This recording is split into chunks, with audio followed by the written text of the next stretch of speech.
এইটা দিয়ে আমি আজকে একটা ফেস প্যাক বানাবো। এটা হচ্ছে পুঁই শাকের পাতা, এটা হচ্ছে জবা ফুলের পাতা। এখানে 3 রকমের জবা আছে, সাদা, গোলাপি আর হচ্ছে লাল।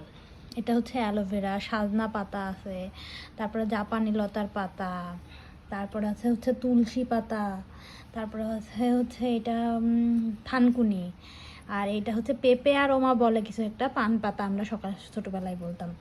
এটা জবা ফুল, এটা হচ্ছে বৃষ্টির পানি, এইটা হচ্ছে নয়নতারা গাছের ফুল, দেন নিম পাতা আছে, এটা গোলাপ ফুল, তারপরে আরও আছে অ্যালোভেরা, এরকম। এটা বৃষ্টির পানি, সব কিছু মিলায়ে আমি ব্লেন্ড করে, এগুলো দিয়ে ব্লেন্ড করে একটা ফেস প্যাক বানাবো। এটা খুব ভালো হয়, আর এটা চুলেও দেওয়া যায়, চুলের সাথে কলা দেয়, মেহেন্দি দেয়, লেবু দিব এর সাথে একটু দিয়ে একটা হচ্ছে ফেস প্যাক বানাবো।